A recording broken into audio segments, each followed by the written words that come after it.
So for today's call, I think the first thing we're going to do is we're going to start on the Starbucks presentation that Dave showcased on Tuesday's call. This presentation is just basically a marketing report that you can produce that shows the additional added value of taking something like, their coffee money or something else that they're spending money on that they definitely don't need to spend money on every month, and showing them how they can reinvest that into their mortgage to shave a bunch of years off it and save a bunch of interest over time. So in order to do that, we're going to start with a brand new client. And then I'm going to make this a marketing report. Now, by making a marketing report, you can see that it removes the client name, so sensitive information is taken off the report.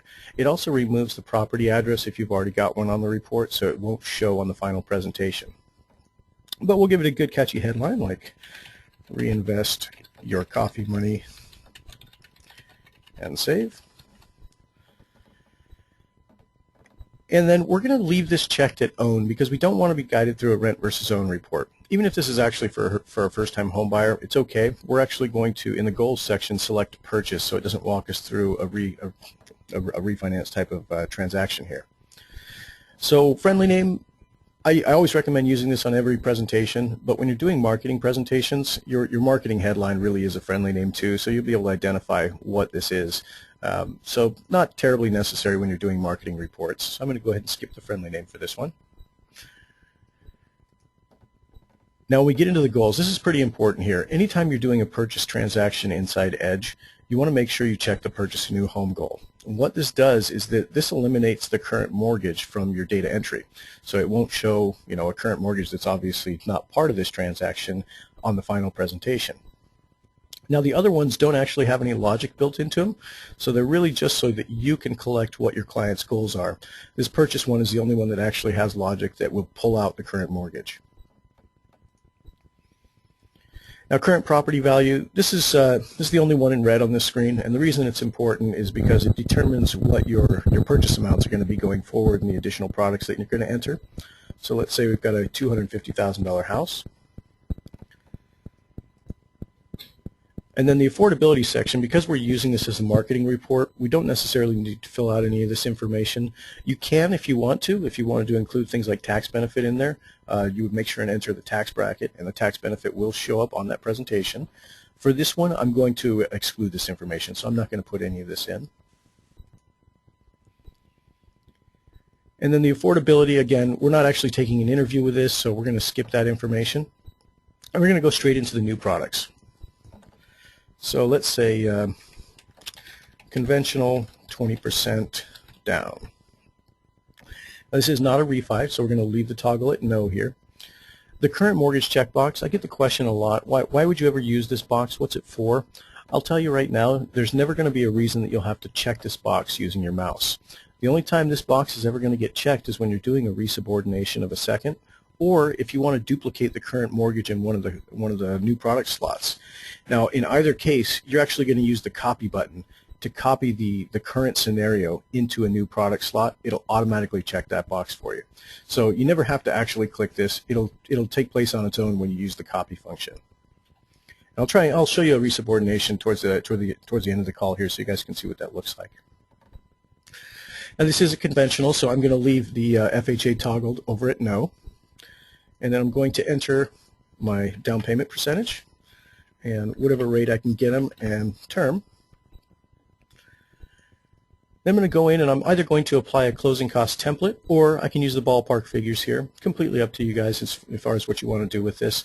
If you've already got templates created, that's certainly going to be the easiest way. So there's my conventional purchase.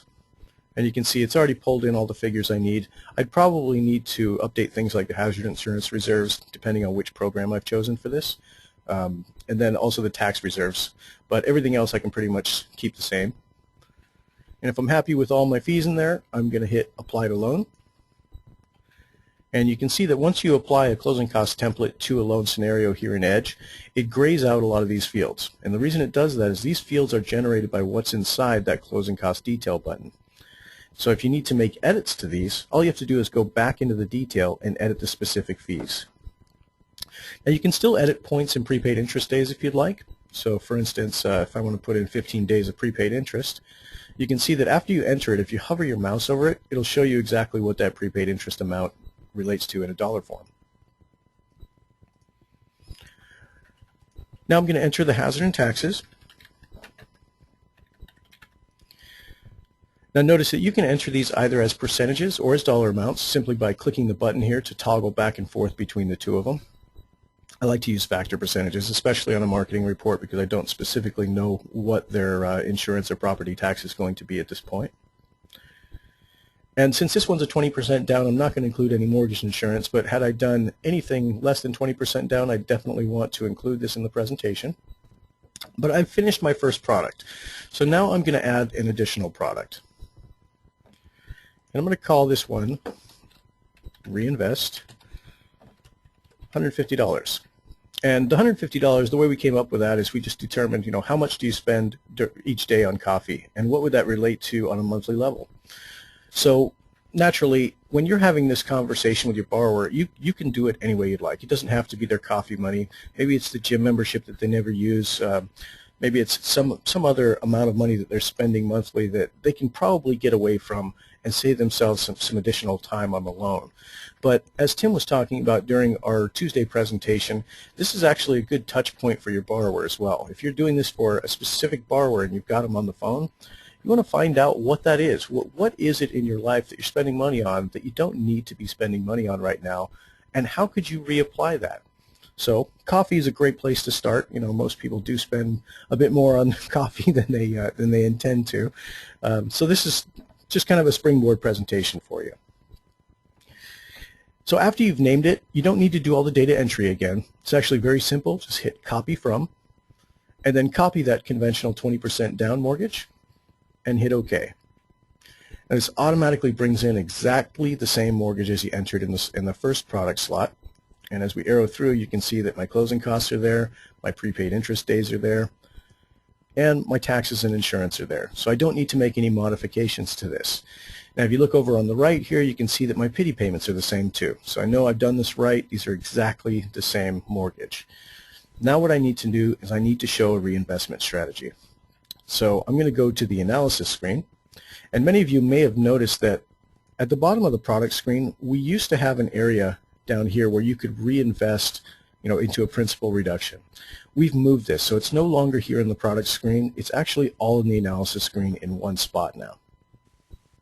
So when you get here, hit the Adjust Reinvestment Strategy button, and this is going to bring up a matrix. Now the matrix allows you to assign principal reduction payments up at the top here, or payments to their current savings account down in the middle, or payments to a new investment vehicle down at the bottom. Now notice that each one of these fields that is editable, you see that there's a little blue box around them. When they have the blue box around them, that means that you can double click on them and you can actually tailor individual payments. So for the coffee report, there was no customization that we entered there. All we did was put $150 in, and you can see that by doing that we've shaved the freedom point from 30 years to 23.08 years. Now this is going to significantly reduce the amount of interest that they'll have to pay over the life of the loan, and we'll see that when we get to the total interest and MI paid for the long-term section after we're done here. Now if you did want to customize this, you can always double-click on this box here, any box that has the blue border around it, and you can specify exactly when you want those payments to start and stop. Now right now the way it's set up is at month 1 I'm going to start with a $150 reinvestment. That's going to continue on for the life of the loan because I don't have an additional line item here that's going to stop it. But what if my strategy is reapply your coffee money for 5 years and see what happens? So I'm going to start it at month 1, and I'm going to add an additional line item. And I'm going to say in month 61 I want that payment to stop. So I'm going to leave it at 0. So this is telling me that from month 1 to 60 they're going to pay an extra $150 a month. And then at month 61, there's no longer a reinvestment payment. Now you can see how this can be used to do things like reinvest your mortgage insurance after it drops off. That's why we show you where the MI cutoff month is and what the last MI payment was. In the case of FHA loans, they have declining MI payments, so we want to know exactly what that last payment was so we can reinvest it. But you can also do things like lump sums. Let's say I wanted to add an additional payment here. Let's say at month 72, they're expecting to get a $10,000 I don't know, bonus or something like that they can reapply. We can put that $10,000 right here, and if we want it to be a one-time payment, all we do is add a line item right after it that's a 0 amount. So what I've got indicated here is for the first 5 years, they're going to pay $150. Then at month 61 through month 71, they're not paying anything. At month 72, they've got a $10,000 lump sum that they're putting straight back into the mortgage. And at month 73, it goes back to zero again. Now when you click OK on this one, you can see that now my freedom point has changed a little bit. We've reduced it substantially, and that's because of that extra $10,000 payment. But for the purposes of that coffee presentation that we were talking about, I'm going to delete some of the customization here. I want that $150 to go throughout the entire loan.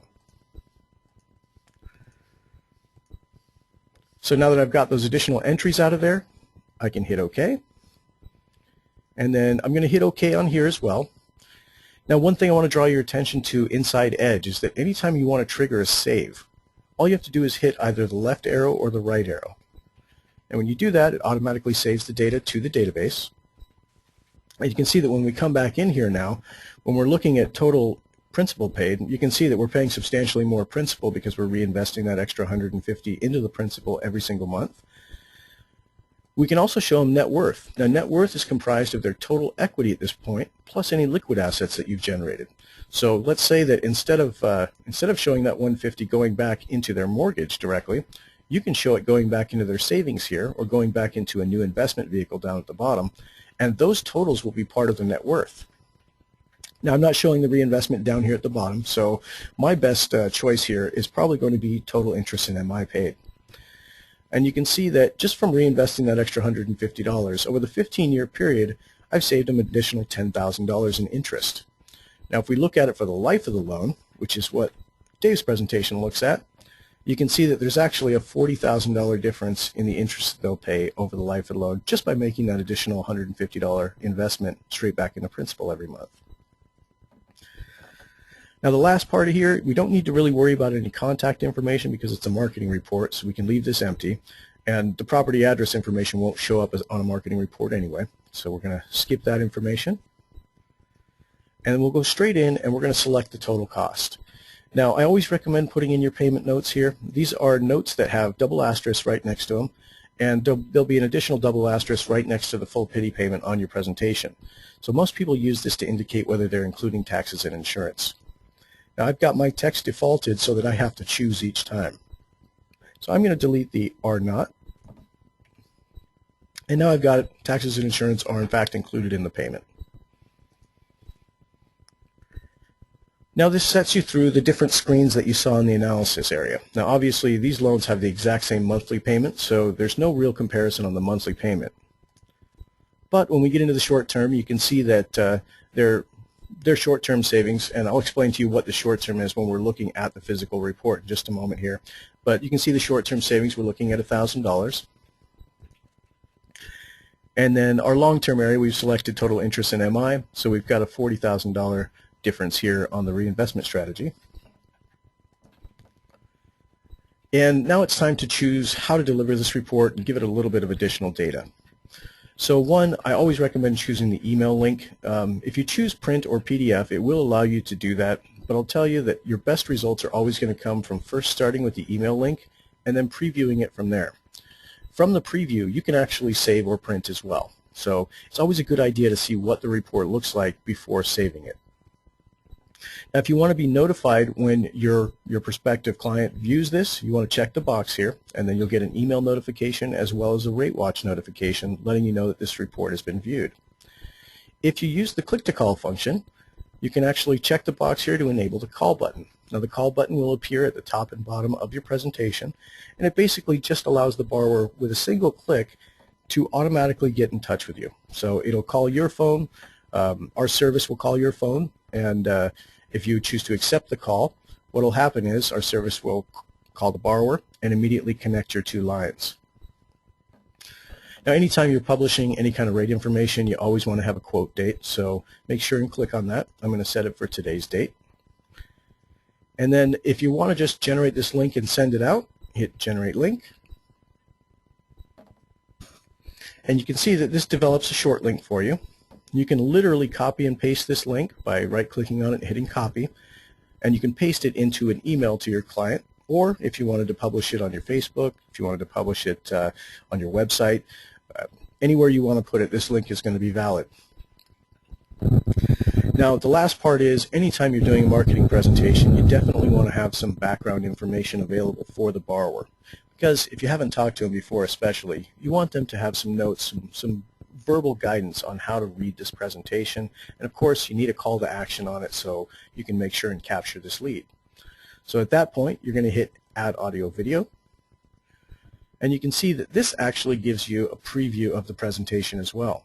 So if you wanted to, if you needed to print or PDF this report, you can always hit the print or save buttons down at the lower right here, and it will do so for you. Now note down at the bottom, because we did the Add Audio Video, we've got a record message button here. Now once you set that, it's actually going to pop up your video camera. And we move mine over there. Hi guys. Excuse the hat, it's a little bit ratty today. So once you have the video presentation open, all you're going to do is hit the record button. You're going to start talking. Try to keep it less than about 2 minutes, especially for a marketing presentation. And then you're going to hit stop. And then once you've closed your report, this video is appended to the report. Now one thing to remember about video recording in Edge is that video recording in Edge only captures what comes through your webcam. So it's not going to capture your mouse movements running all over the page. It's just going to capture your webcam. So what I usually tell people to do is obviously make sure and keep focus on the camera. You want to keep eye contact with the camera so that it looks like you're talking directly to the borrower or prospect. Now if you're having to look around the screen all the time to view the data and talk about it, it kind of detracts from the presentation. So what I usually recommend is take a little yellow pad and write up some bullet points on a sticky note of what you're going to talk about. Put it directly behind your video camera so you can literally read those off as you're talking, or just use them as guidance for what you're going to cover next. That way you don't have to look all over the place. You can really keep a good focus with this prospect. Now a couple of notes to remember: anytime you're doing video recording, you always want to make sure, lock your office door, turn off your phone, turn off your cell phone, disable any pop-up reminders that are going to come up on your computer. You know, if you've got Skype running, you don't want to be popped with Skype in the middle of a video recording because it's very distracting. You may want to disable email notifications for the time being when you're recording. Probably want to shut any blinds in your office so you don't get a huge washout of light coming in behind you. But outside of that, try and relax. Keep it under about 2 minutes, because remember, most people's attention span on video product is usually not going to exceed about 2 minutes. And all you want is some short and to the point bullet points about what you're trying to offer. Once you've got that in place, just make sure at the end, give them a call to action. You know, please contact me so that I can ensure that you have all the education necessary to make a good mortgage decision. Something like that. But when you're done with it, just click stop on the recorder, hit the X button, and then you can send this link out to your borrower. Now, I promised you I was going to explain what this short-term area is. Now, there's a little bit of a misconception about what this short-term savings is. Now, you notice that these two at the top right here, we don't have any graphic here because the monthly payment is exactly the same. Now, naturally, we are reinvesting the $150, but that's really not part of the mortgage payment. That's an additional payment that they're not required to make, but we're recommending it. Now, by making that additional payment, what they're doing is they're knocking down principal, but they're also knocking down interest incrementally over time. Now, the short-term area, what it compares is it's not the monthly savings times 60. Instead, it's comparing the total costs. So we're looking at the interest and MI they're paying over time and the closing costs they're paying over time. We add those together for each one of the loan programs on the presentation, and that's where we come up with a total cost. Now, you should note that principal is not included in this figure because they're retaining the principal in the form of equity. So no matter, if they have 4 loans and they're all for the same amount, it doesn't matter what rate they are, when they finish paying off the loan, they will have paid the exact same amount of principal. So the principal is kind of unimportant for this particular presentation. What we're really focusing on are the costs that they can't get back, the parts of the loan that they're not retaining at all. And these are interest and MI. Now, there's no MI on these presentations right now because these are 20% loans. So this is just really a function of the interest and closing costs that they're paying for each loan. And you can see that just over the 5-year period of time, because they're making that additional principal payment, it's incrementally reducing the amount of interest that they have to pay. Now, we compare these total costs against each other to give a net savings. And you can see that $1,072 is just the difference between the total cost of the regular loan without reinvestment and the one with the reinvestment. Now, I usually recommend, especially when you're explaining this to a borrower, if you have them on the phone, you definitely want to go over this situation. See, there's going to be a lot of other originators out there. They're going to just quote a rate and payment. And when they're quoting a rate and payment, they're saying, okay, well, you're paying $2,200 right now. I can put you in a loan that's going to pay $2,000. Well, what does that really mean to the borrower? Does that mean that they're actually going to save money? Potentially not. If I was going from a 15-year note that I'm already halfway in, and I'm being sold on a 30-year note that's going to be a substantially lower payment, not only am I extending my amortization, but I'm starting it over. So I'm paying a bunch more interest by doing that. And the other originators out there aren't going to tell them that. They're just going to look at the monthly payment savings. You have the ability to show them the full deconstruct view of what this loan does, the real costs of each loan. So I would always recommend explaining this part to your borrowers. And in fact, you don't need to do it in your initial video, especially on like the coffee reinvestment video like this. You don't need to necessarily explain all of what that is, but you could make mention that this lower quadrant on the left here is showing the real total costs for each loan over time. All right, so we've got a couple questions, so let me address those before we move on. Harlow says, my screen from this webinar is about 1 minute behind what you are saying. How to correct this? Harlow, I would try logging out of the webinar and back in. I am recording this, though, so I will post it to our coaching call archive by the end of the day today, just in case. Sorry to hear that you're running into those troubles, but I would try closing out the GoToMeeting and restarting it. So Ken's question, are you showing interest in MI paid to create more pain? Hopefully I addressed that with what I was just talking about, Ken, but what we're showing interest in MI paid for is we're showing them just the unrecoverable part of those loans. Remember, they're going to pay the same principal no matter what. If their loans are exactly the same amount, we've got a loan amount of $200 here, loan amount of $200 here. In the end of the loan, they've paid $200,000 in principal.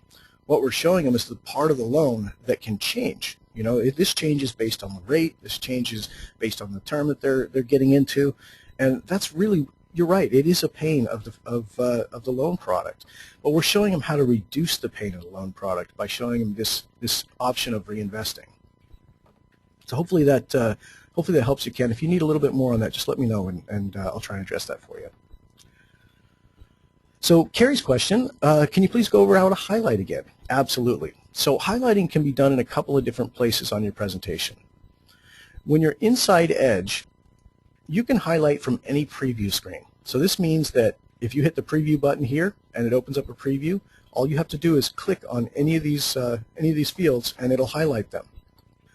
Now additionally, you notice that I got the highlighting from going through the generate link, and then I actually hit the add audio video to get this tab up here. It's the exact same screen, it just has a video recorder button on it. So any preview of the report you can highlight. And what this means is that if you were to take this link and just paste it into a browser, you can't highlight that. That's the final copy of the presentation. That's the one the borrower sees. So you don't want the borrower being able to highlight additional fields on your presentation. You want control over those. So anytime you want to highlight, you can do it from Edge Live, you can do it from Add Audio Video, or like I showed you before, you can do it from this preview button here. Now when you do highlight, all you have to do is literally left click on the cell that you want to highlight, and it'll either put highlighting there or drop it off if you've already highlighted it. Now if you want to highlight an entire column, you can click on the top of the column and it'll highlight the entire thing. Now note that when you do that, it also highlights that information going through the More Info sections. So when I open up More Info here, coming up rather slowly, but you can see that the More Info section still shows that highlighting going down this cell. So it is relative. These two are actually connected.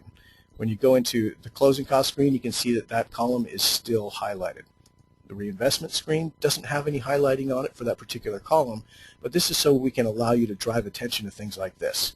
You'd want to definitely highlight that reduction payment so that they can see the principal reduction on this one is $150, and that's going to result in a freedom point of 23.08 years instead of that 30 years that they would be bound to on just doing the traditional mortgage. Now, one thing to remember about highlighting is when you're done highlighting, whatever state you leave this report in is how it's going to look when the borrower first opens it. So, for instance, if I want this screen to pop up first with these highlights on it, when my borrower clicks the report, I'm going to keep this screen open. I'm going to highlight what I want, and then I'm actually going to go up and hit the X up here on my presentation. Now what this means is that when the borrower clicks on the link, and I'm simulating that by simply pasting this link into the address bar, when the borrower clicks on this link, it's going to open the presentation and leave it exactly the way I left it. So you can see once it comes up here, you're going to see highlighting on that first row, and it's already got the more info section popped out and highlighted to what I'm trying to show. All right, so let's see, there's a couple more questions in here. Let me get to those real quick.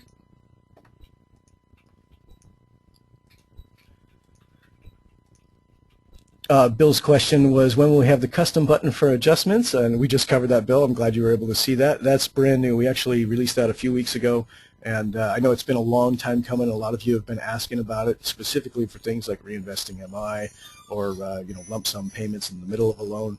But that customization is available on the principal reduction, the savings accumulation, and the investment balance accumulation. So you can use it in any of those features, and in fact, you can use them together.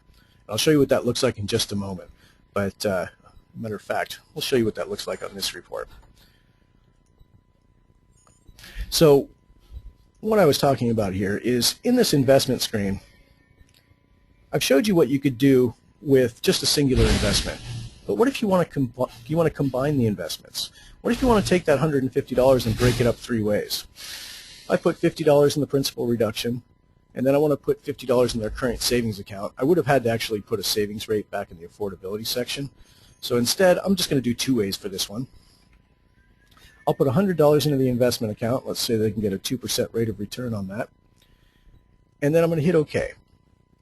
Now I'm going to go and trigger a save real quick. And then I'm going to come back into the screen because I want to see the adjusted figures.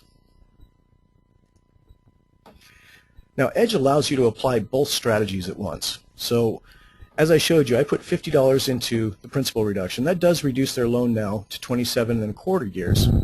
But by adding this additional $100 at a 2% rate of return, and I'll probably have to back out of this presentation and come back in to show you what the output result is. Matter of fact, I can probably show you on the more info section right now. You can see that by making this additional $100 payment here, the investment at the 30-year point is almost $50,000. Now, we also have an additional function inside that says pay off the first with the investment. I'll show you that inside Edge. It's down here at the bottom, pay off first with accumulation.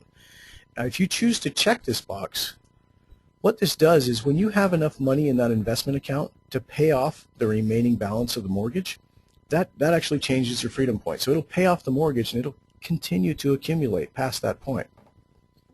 So let's see what our presentation looks like when we do that.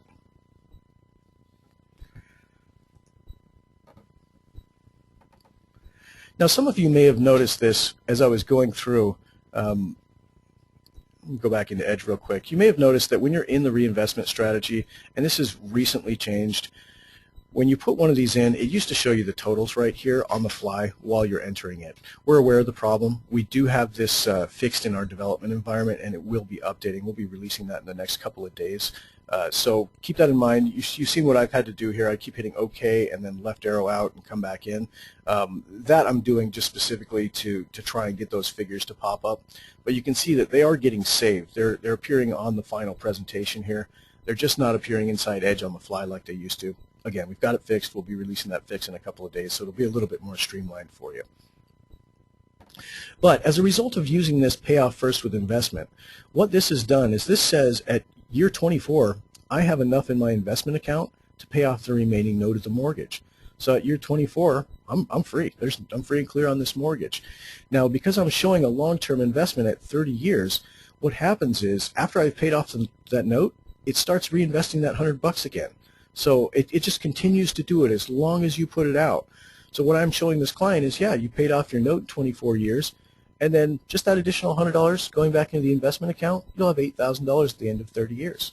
But if you're looking at this carefully, you know that they have more money to reinvest after that 24-year point.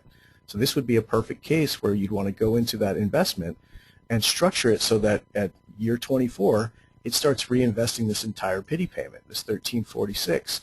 So that'll accrue even greater wealth for them over time. So you have a lot of latitude in terms of what you can do with these reinvestment strategies, and you don't certainly have to dive in as deep as I'm doing right here, but the options are there for you. All right, let's see about the other questions in the box real quick.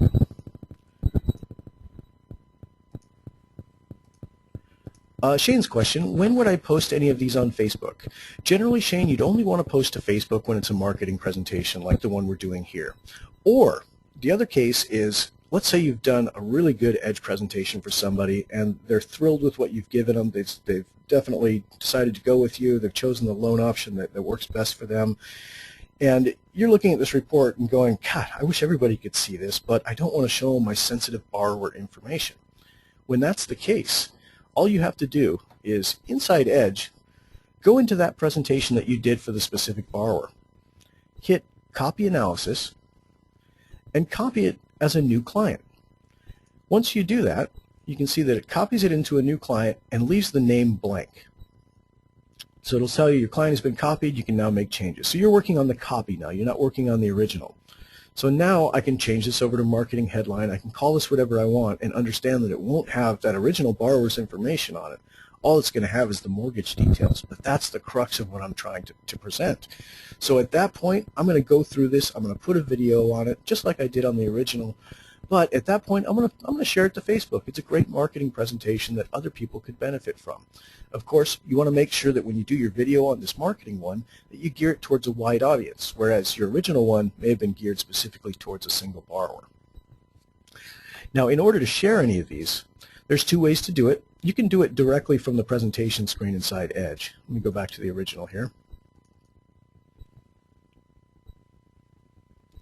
So when you get to the last screen in the presentation area, after you hit Generate Link, there's a button here to share. So the button, and I know it's coming up a little slowly for you guys, I'm kind of watching what your screen view looks like so I can see, but the share button is right here. Now if you want, you can share directly from within Edge. And when you do that, it's going to ask you, where do you want to share it? Facebook or Twitter. It's automatically copied this link to your clipboard. So if you, all you have to do now is wherever you want to paste it in, just right click and hit paste. You don't have to do the copy part again. Now, in order to post it to Facebook, if you're already logged into Facebook and you click on this, it's going to open up a new Facebook post, and then it's going to ask you, where do you want to put it? Now, some guidelines on posting to Facebook.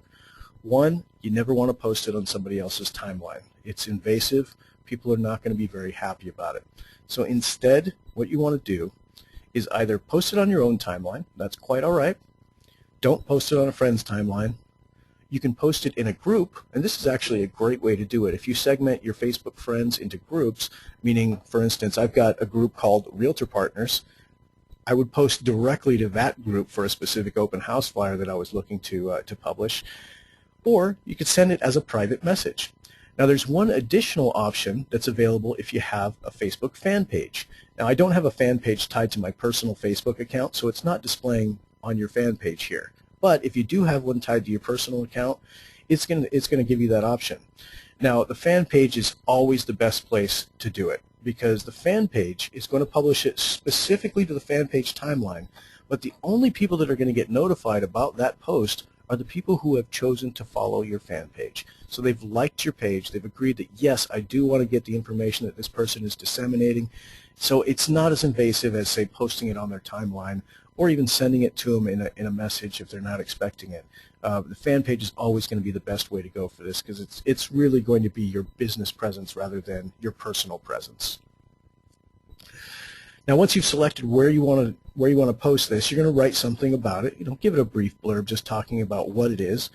You can even change the name of the analysis by left-clicking on it. So I'll call this one Reinvest Your Coffee Money and Save. And then at that point, I can actually just hit the Share Link button here, and it'll share it directly to wherever I've specified it's going to be shared to. Now, you also have privacy options that you can set here. So if you want it to be available only for friends, or if you want it to be a public post, you can do that. You can even customize it so it's only available for certain people. For instance, if I was going to post this on my personal timeline, I really don't want my nephew to see it because this is not going to be relevant to him. So I'm only going to share it to the contacts that I feel it would be relevant to. right, I'm going to cancel out of that, and let's see what kind of questions we have in here. Lots of questions. All right, great. So hopefully that answers your question there, Shane, about Facebook posting. There's a couple more related to Facebook as well.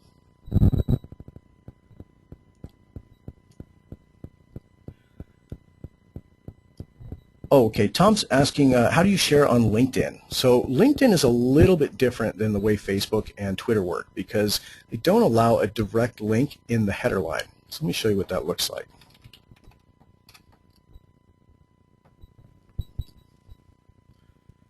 All right, so LinkedIn, the way you would post it is normally you would just share an update, right? So you're going to paste this in there, and you can see that when you do that, it shows the mortgage coach analysis, but this is not clickable. LinkedIn has a real problem with embedded links like the ones we put here. So I would tell you that anytime you're going to post to LinkedIn, post your link, write up your verbiage, click above to see how you can save, whatever, right? Once you're done with that, remove the preview. So hit the X here and remove the preview for the link. Then hit share. And now you can see that this link is in fact clickable. So when I click on it, it's going to open up the Mortgage Coach presentation that I had specified in LinkedIn. If you don't choose to hide that preview, it's going to get confusing because people will try and click on the preview and it won't go anywhere. All right, let's see what we've got here. Brian's question, show the hyperlink process. It's a huge trick for me when I do click here with embedded link in there. It's easy. All right, so great. Definitely, Brian. Thanks for that. We'll show everybody how to do that. So when you're composing your emails, let me compose a brand new one here. When you're composing your emails, generally you're going to say something like click below or click the link below to see your presentation. And then you're going to paste the link in there. So that's one way you can do it, and that's perfectly fine. Now what Brian's talking about is you can actually do this. Click here to view your presentation. Now note that this isn't currently a hyperlink, but I can turn it into one. All you have to do is select the text that you want to turn into a link, right-click on it, hit hyperlink, and then the text to display is already up there, so you don't have to edit that. And all you're going to do is paste your Edge presentation into the address part down here. Once you hit OK, now you've got a clickable link. So you can see that if I was to click on this one, it's going to open up my Edge presentation. So that's a good trick to marketing, especially when you're sending this out to people you don't know. Oftentimes they don't necessarily trust a link they can see, but they trust a link they can't see for some reason. So try using this. See if it helps you get a little bit more of a click-through rate on your presentations. All right. Okay, I'm glad that covered it for you, Joan. Thank you. And Ken, yes, I will show that LinkedIn, and Maureen, you both asked the same question. I'll show that one more time. John's question: Can you post it as a YouTube video? It's not possible to post as a YouTube video right now, John, and the reason is you can't post a link to YouTube, and that's what our Edge presentations are. YouTube actually makes you upload a specific piece of video, and since this video is tied to a link, it's not actually a file that you're uploading. There's no way to put it on YouTube. Now, and I tried every which way around it too. I tried posting a video of just a slideshow and then linking that to my presentation, and they won't allow links to outside pages. They'll only allow links to other YouTube videos when you're creating YouTube. So unfortunately, there's no way to get these Edge presentations onto YouTube unless you were to do a screen capture recording of what you're showing on your Edge presentation so that you have a physical copy of the video file. Then you could publish that video file to YouTube. But that requires an additional piece of software. Something like Camtasia I would recommend. That's what I use for my training videos. So any kind of screen capture tool. There's Jing also works. I know that's been supplanted by TextMake's other offering, Snagit. So that does allow you to do screen capture recording. But the problem there is if you're doing the free version, you don't get the hard copy of that presentation. You're just getting a link for it. If you buy the full version, you can download the hard copy of the presentation, which could then be published to YouTube.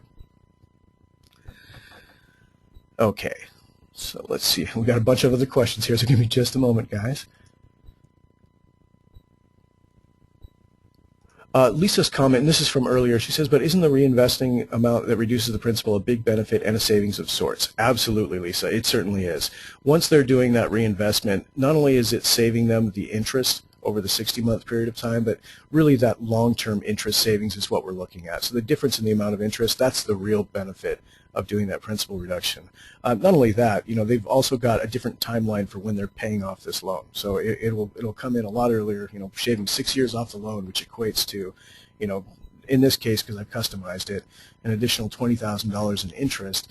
But it also, when you're looking at timelines for long-term wealth planning, it's certainly important for the borrower to know when they would be free of this loan, so that if they're planning for retirement or if they're planning for, an additional home purchase or something like that, they know when this one lets up so that they can show that money moving into a new vehicle.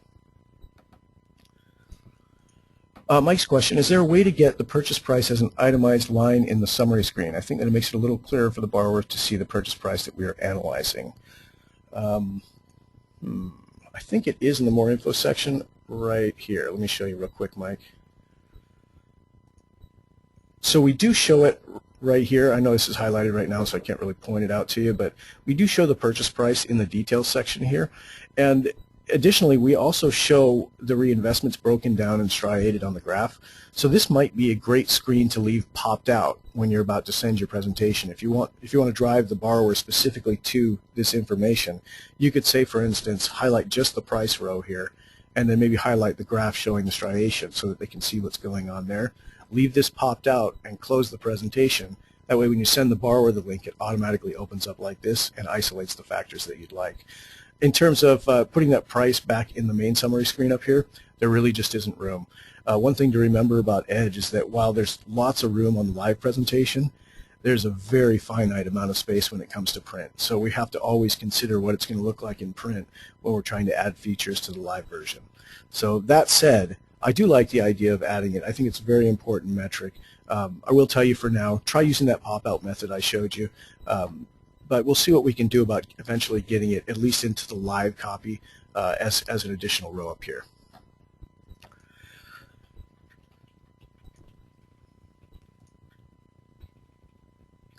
Okay.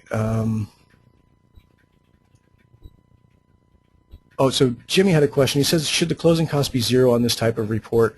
It depends. If you want, you don't need to necessarily show closing costs. Just if you're not going to show closing costs, remember you're showing a cash to close, in which case that would just be their down payment.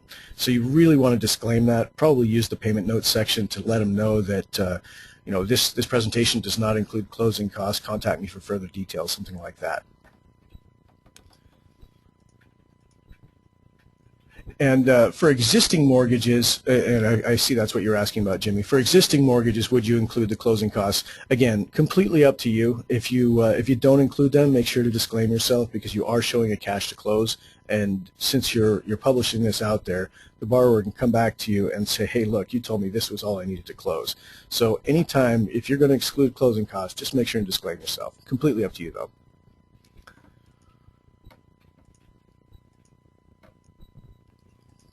Okay.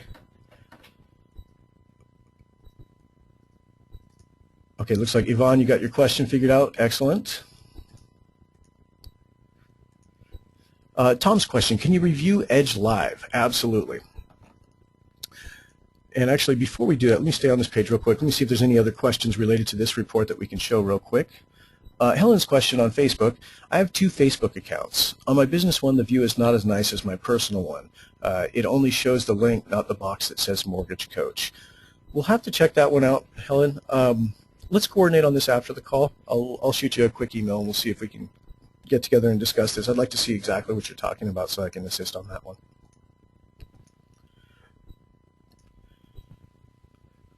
Paul's question, I know, Paul, you already left, but he said, which presentations have had the best response from the buyer's agent? So I would tell you that the open house flyer is definitely going to be a great one for the buyer's agent. It's just simply showcasing a co-branding experience for an open house, and it's showing that you can do that for either side of the equation if you'd like. Now, in terms of actually getting the buyer to get on board with what you're doing, total cost analysis. Total cost is always going to be your bread and butter report. It's the one that shows the most detail. It's the one that has all the closing costs and everything. Whereas an open house flyer, it's really just showing payments. There's no long-term comparison. It's really specifically meant to kind of set the olive branch out there and see who grabs it. But I would tell you that your most comprehensive report is always going to be your total cost, and it's generally going to be the most impressive one for an alternate agent, somebody that's supporting the buyer instead of the seller. All right, let's see here.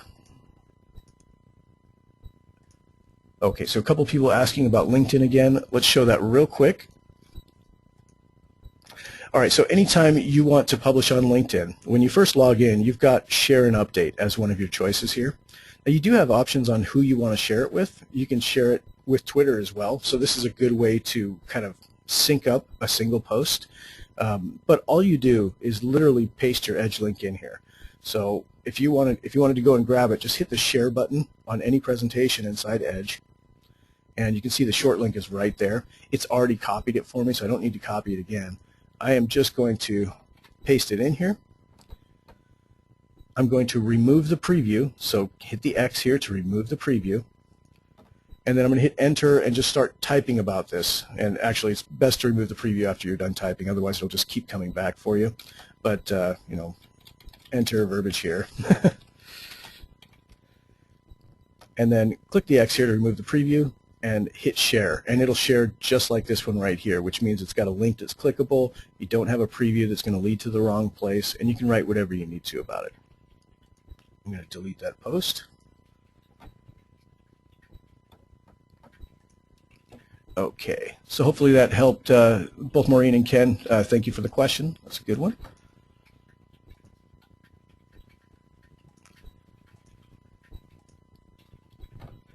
So Maureen's question, when do you want to hide the video? Does that only show in a partner report? I don't seem to have it on TCAs. So what happens is with the video, if you do choose to record one, there is a hide button down at the bottom here, and that's available when they view the live report. Now I didn't record a video on this presentation, so there isn't one showing up here.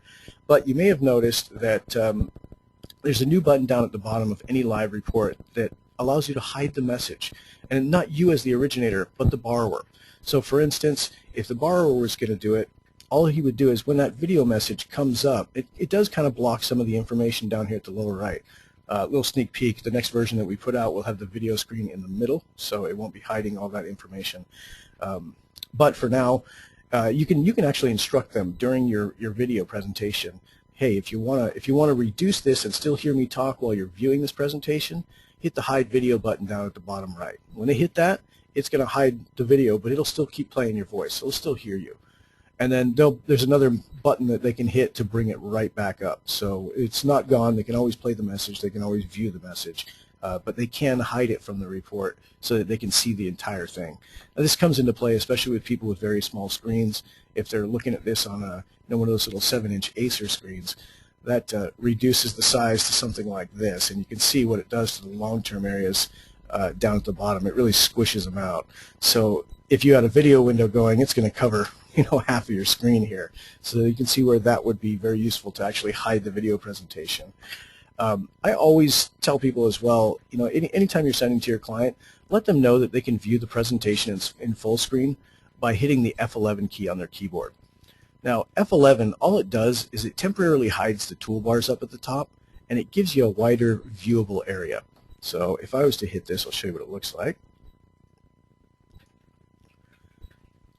And actually it's not giving me the F11 command because GoToMeeting is reserving it right now. But hitting F11 or going to the view toolbar inside your browser will give you that. Let me see if I can show you real quick. So this is what full screen looks like, and you can see it just hides the toolbars at the top, and now I have a much bigger viewable area. So good idea to tell the client that, hey, if you want to view this in full screen, hit F11 on your keyboard. When you're done viewing it, just take your mouse to the top and you can exit full screen.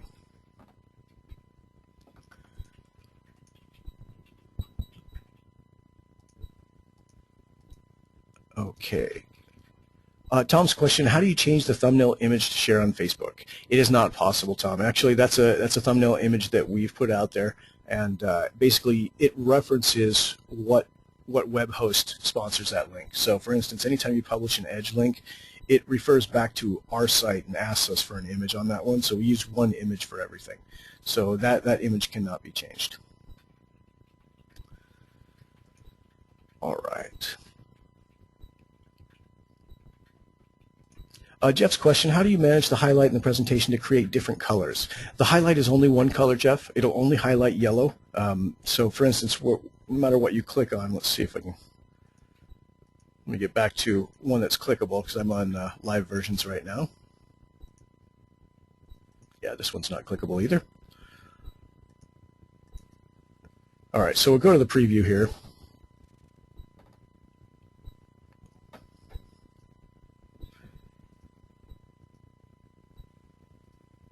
Should be coming up momentarily for you guys. There we go. So anything you click on from a preview, basically you know you can click on it when you see this blue border come around it when you hover your mouse over it. Those are always going to be clickable and highlightable. They're always going to highlight yellow. Now the only alternative on that one is when you're highlighting these totals that are already in a color. So for instance, the cash to close right here. If I highlight this, what it does is it just makes the white text bigger, so kind of bold text the white. That's primarily because if we did yellow over that, it really wouldn't do anything for you. But there are no additional colors to use for highlighting. If you click on a graph, it highlights yellow. If you click on any of the other cells, they're always going to highlight yellow.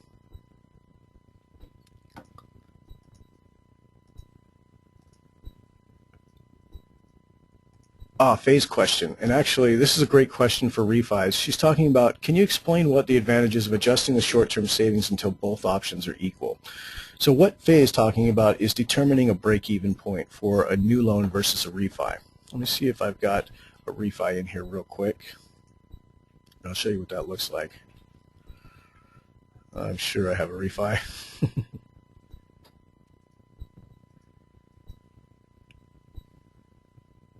There we go. Jacob refi. That'll work.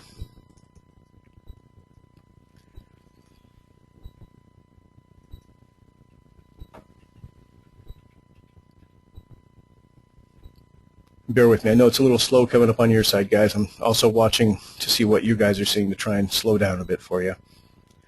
So this one is just a refi. I'm showing a current mortgage against a couple of new options. Let's make sure I've got my current mortgage filled out here. Good, I am. All right, so I've got a current mortgage in here. I'm showing a couple of new options, but when I go to the analysis screen, you'll see that these new options, they're all showing a savings. And they're showing a savings because I've saved enough interest in MI on these new ones to overcome the closing costs. Remember, this short-term savings area is isolating specifically interest, MI, and closing costs for each one. It's comparing those against each other. So in order for these ones to show a savings against the current, they have to have saved at least enough interest in MI to overcome the closing costs. Now that point is the break-even point. So if I want to show my client where this 30-year fixed overcomes the current mortgage, I'm going to start at a really low level here. Let's start it at 12 months. So at 12 months, you can see that my current mortgage is showing a net savings of $3,250. That means that this guy here has not saved enough. This guy here has not saved enough. So none of these have saved enough to overcome the cash to close, the closing costs for these new mortgages in reference to the current mortgage. So if I want to show where they actually do break even, I'm going to keep adjusting these months out until I find it. So I put 24 in, and you can see that they're starting to catch up. Looks like it's going to be a little farther. Let's look at 60 months. So 60 months is pretty close on this one. Look at 50. 50 is actually probably right on it. You see that at 50 months, we're actually showing a $19 savings here.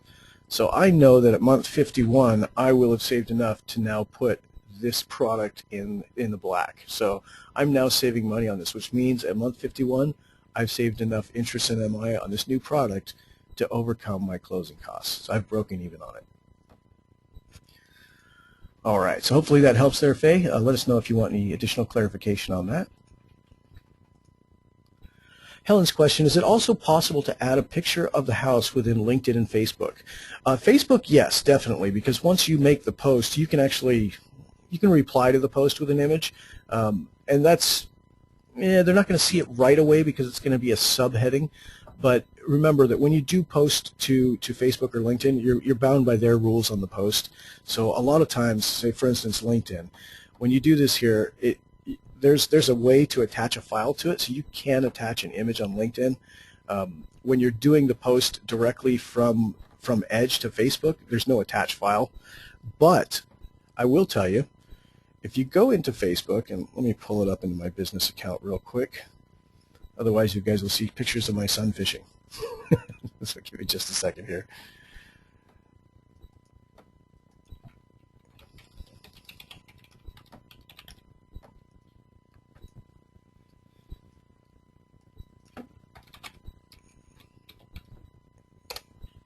All right, I'll bring that over to my screen.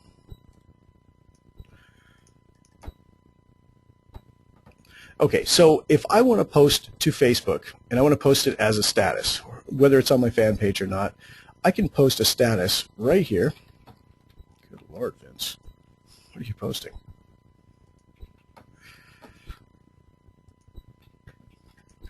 All right, so I can post my status directly up here by pasting in my link. And you can see that once I do that, it'll show an image to go along with it. Now you can disable the thumbnail, and you can just do that, hit no thumbnail, and there will be none associated with it. But you notice that Facebook doesn't give you an option to include an attachment. Now the LinkedIn that I showed you in just a moment ago, that one actually does give you the option to put an attachment with it.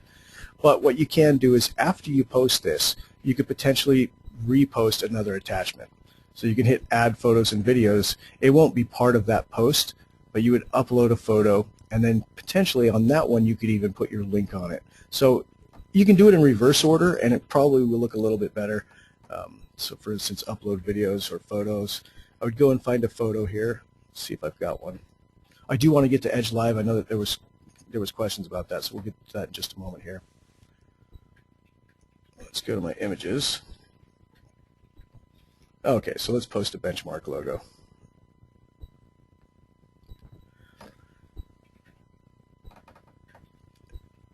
All right, so you can see here that I've got not only an image in here, but I've still got my link up top. Now it doesn't have the preview of the link anymore because basically I'm just adding the photo with the link. But this is going to be clickable, so let's see what it looks like. All right, so you can see I posted this. It's now got a clickable link for the Edge presentation, and it's got an image in it. So if you do it kind of reverse order like I did, you can get them both into one post. And you can use any image you want. In fact, I would probably create, an image that talks about what you're trying to show, or maybe, a point that you specifically want to get across for this type of presentation. Maybe even an image of the coffee thing that we were doing the other day. All right, let's see what other questions we have in here. Now, LinkedIn, I know I showed you that a moment ago. Before we get over to doing our Edge Live, LinkedIn does allow you to attach an image while you're doing the post, so you can do this immediately during the post. So feel free to do that, and it will update. So you can see that somebody down here did both. They did an image as well as a link. So that's what it'll come across looking like for you if you were to post an image and an Edge link here. All right. Harlow asks, can you use the click here setup in LinkedIn? Unfortunately, I don't believe you can, and the reason is the only way you could do it would be if you were to show that preview. So this preview right here, you can edit this that says click here. The problem is that's not going to go to the right place. That's why I have you disable the preview here. There's no way to edit the one that shows up top, and if you were to edit it, it wouldn't show in the right place. I will tell you, there is a workaround for this. If you want, and a lot of people do this, what we do with our short link is we're using a URL generator. So it's taking that incredibly long link that's up top here, this guy up here, and it's translating it into a short link for you. Now we do that for you already. However, you can do it for yourself as well. There's free accounts that you can get at Bitly that will allow you to translate any link into another link. And in fact, you can rename the end of the link so it's more relevant to what you're trying to describe. Now you may have noticed that when Dave Savage published that coffee presentation, he published it as mcedge.tv/Savage. The reason he did that is because we changed that short link for him, very similar to what you could do with Bitly. So if you want to try diving into that, it's free. It's not going to hurt you to create bit.ly links, but it may be a good marketing tool for you. Okay. I know we're going over a little bit, guys. I'm going to cover the Edge Live, and then we'll call it for the day. But if you guys have any further questions that you need answered, send us a quick email over at support, and we'll definitely address them for you. I'm going to read off some of the questions here and see what I can answer verbally real quick without reviewing. So Maureen's question, so the hide button only comes in when the link has been sent to a customer and is opened and viewed. Yes, that's correct. The hide button, actually, you would see it too if you just paste the link into a browser tab like I did just now. And as long as this particular presentation has a video attached to it, the video will pop up and you'll see the hide button down below it. All right, Ken, always glad to have you on the call. You have great questions. Thank you for your commentary. Dennis's question, does the hide video work on portable devices? They're a little bit different when you're on Android and iOS. For iOS, you can actually just pause the video, but realistically, when you open it on an iPad or an iPhone, what it's showing you is just kind of an intro screen to begin with where the video is. But when you actually get into the report by clicking the summary section or clicking any of the other sections, the video is hidden in the background. It does still play though, so you don't need to necessarily hide it. You just move them straight into the rest of the report. Now on Android asks you initially when they first open the presentation, do you want to view the video or not? If they hit no, it just hides it from the presentation. But they can still hit back and go back and view it if they needed to. Dennis's question, is there a debt consolidation screen in the works? Not currently, Dennis, but I do have a workaround for you. If you shoot us a quick note over at support@mortgagecoach.com, I'll give you the detail on how you can produce that inside Edge. It's close to what you're thinking it should be, but it doesn't account for the interest that they're saving on their debts. But I can show you how to do a cash flow analysis that shows how to reinvest after paying off debts. Will had a comment. He says, the picture may help your hit rate, but make sure it's relevant. So great advice there, Will. Anytime you're posting to social media, you know, your picture, obviously, you've seen Joe's presentation. So when he comes on and does the coaching calls and he has all these great slides that really speak to what you're trying to cover, always make sure to get images that are going to kind of spike somebody's imagination just a little bit. You know, picture of a dog or something with an edge report is not going to help you. But a picture of a house with an open door, maybe some light coming out of it, now that's something that the borrower's looking for. You know, try and make it relevant.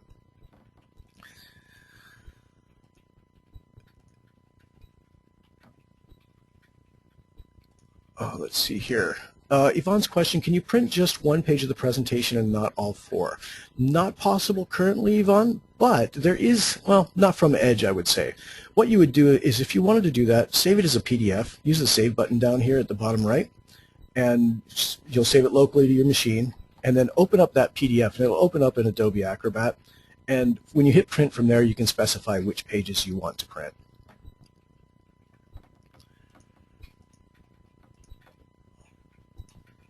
Joan's question, what if you did an email with the hyperlink, then copy and paste that into Facebook or LinkedIn site?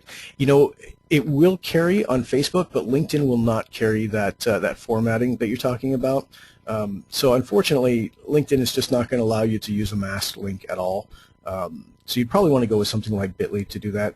But Facebook, it might carry the formatting with it. I'm honestly not sure. Let's see what happens. So what she's talking about is copying this bit of information here and then posting it directly and seeing what happens. And it looks like it strips it off. So it doesn't carry the formatting with it, unfortunately.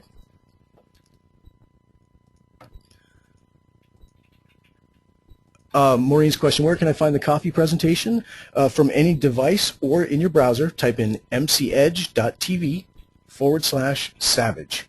And that's Dave Savage's presentation showing this same one that we just produced in the early part of the call, as well as a video on it from Dave specifically for our Mortgage Coach members, talking about the strategy and how you can use it to further your business. All right, looks like we got all the questions out. Let's take care of Edge Live here. If you guys need to drop off the call, feel free to do so. Those of you who would like to see Edge Live in action, I'm going to show that right now. All right, so Edge Live, what it is it allows you to drive the presentation on the client's side. So what I'm going to do is I'm going to separate this out so I have two distinct windows that you guys can look at. Now the left side is going to be my screen. This is me as the originator. The right side is going to be my borrower's screen.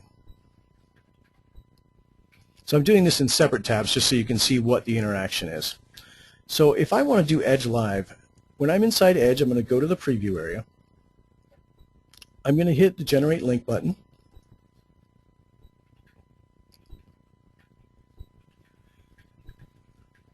And then once I've generated the link, I'm going to hit the Edge Live button. Now remember, all the preview screens operate the same way. So whether you're in Edge Live, you're adding audio video, or you've just hit preview from the previous screen, they're all going to function the same way. So whatever you do in there, if your client is viewing the presentation while you're doing it, they're going to see those updates.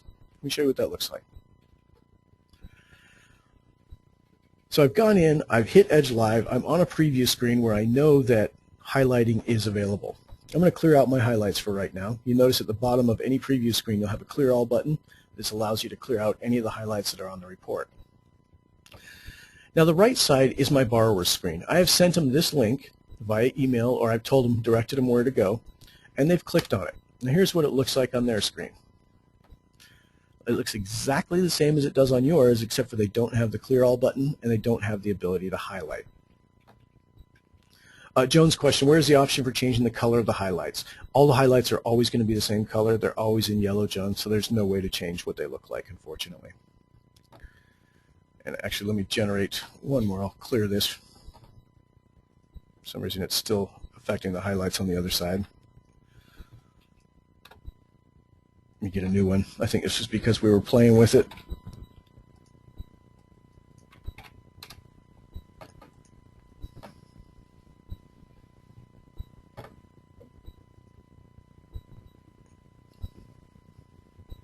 Okay, that's more like it. All right.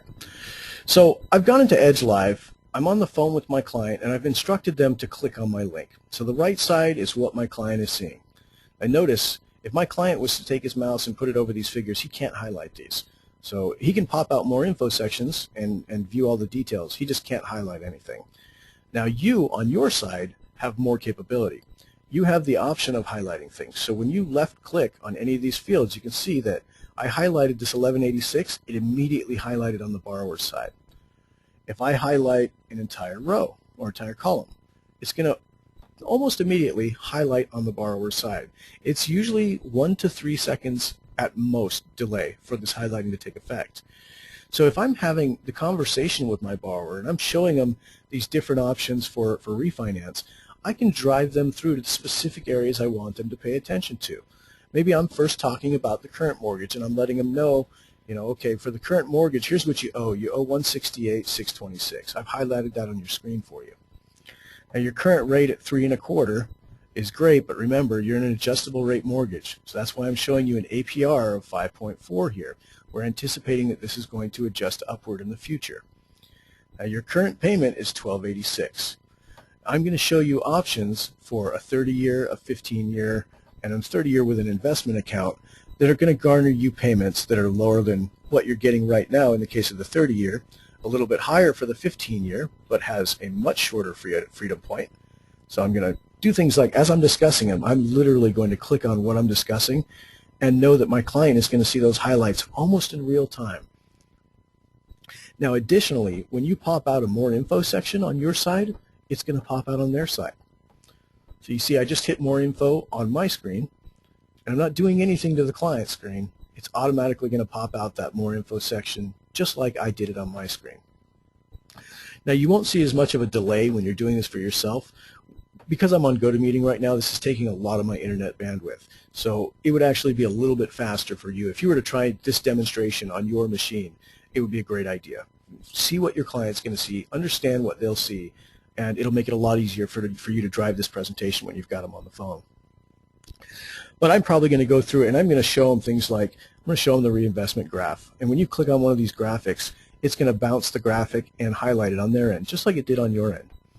If you change to a different graphic, it'll change just like it, just like it did on yours, it'll change on theirs.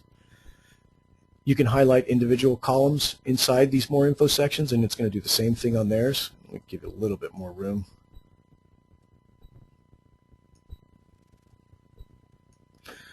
So I'll highlight the 15 years just so you guys can see what that looks like. But as you highlight or drop highlighting, it's going to do the same thing on their side. Now, when you close out of one of these more info sections, it's also going to close it on their end. So as I'm having this conversation, I've got a lot of highlights going, so I'm going to hit clear all. Now, Mr. Client, let's take a look at the more info section at the top right. This is a comparison of each monthly payment. And as you can see, they've each got a different APR. Maybe you're going to click on the APR lines and show them the highlighting on there.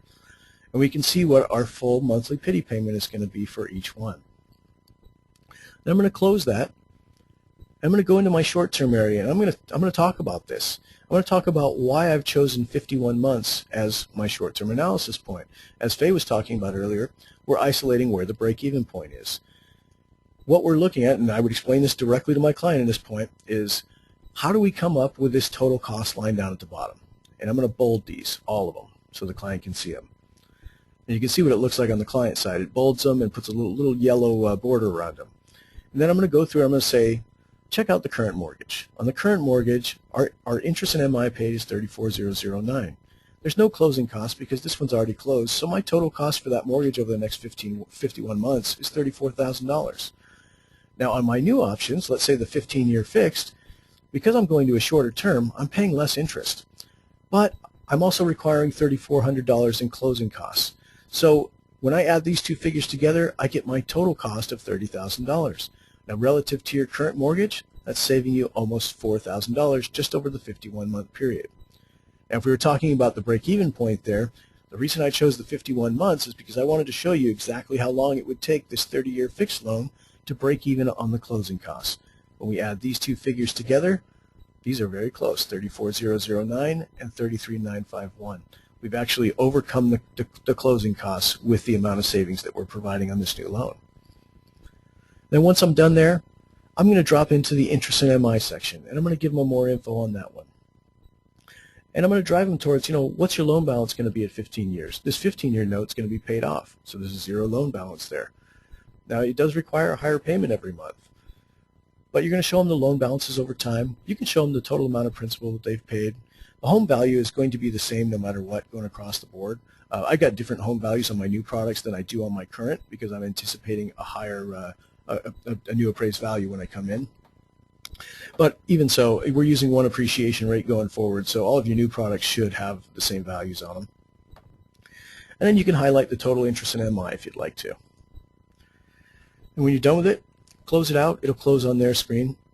If you want, you can even highlight the difference. Like for instance, if I'm really looking more towards a 23-year payoff loan because they've told me that's when they want to retire, I'm going to show them that. I'm going to show them that in the interest in MI page and show them, look, okay, this $84,000 in interest paid over the 23-year period of time relative to what you're going to pay in the current mortgage is a pretty staggering number. This is a $50,000 difference in the amount of interest that you're going to pay over time. Now, this is only at the 15-year point. Now, one thing to keep in mind is you can still alter these metrics, how long you're looking at. You can't do it from within Edge Live, but you can do it from within Edge. So if I hit close here, you want to keep in mind the right side is still my borrower looking at my screen. I'm going to go to my analysis screen inside Edge, and what if I want to show them full term? I'll show them 30 years. And then once I hit this right arrow inside Edge, that triggers a save. And if we go back and look at our presentations, my Edge Live and their Edge presentation are going to change to review. They're going to show, instead of 15 years here, they're now showing 30 years. So you can see this automatically updated. So it changed on the fly in front of the borrower. They didn't have to change anything. And now we're going to drive them towards, okay, so for the entire term of all these loans, we've got $178,000 in interest versus $98,000 in interest on the loan that I'm recommending for you. That's $80,000 difference over the 30-year period of time just from going into this new reinvestment strategy. And in this case, I'm only recommending they pay an additional $133 a month to pay it off in 23 years because that's where they told me they wanted to retire. All right, so when you want to clear out all the highlighting, hit clear all down at the bottom. It drops it off of both presentations so you don't have to worry about it. And you're good to go on this one. So hopefully that gives you a good review on how to do Edge Live and what it does. I do recommend you try this. Try exactly what I'm doing on my screen. Open up 2 windows for yourself in your browser and make them side by side on your screen so you can see exactly how they interact. On the left side, open up Edge, go to Edge Live and do the preview. And start highlighting. On the right side, paste the actual link into the browser so that it's the experience that your client is going to get. And as you start highlighting on the left, you're going to notice it does the same thing on the right. So try this out, see how it works for you, and use it. Use it. It's definitely got a lot of great feedback from some of our top originators that use this all the time. It's worth checking out.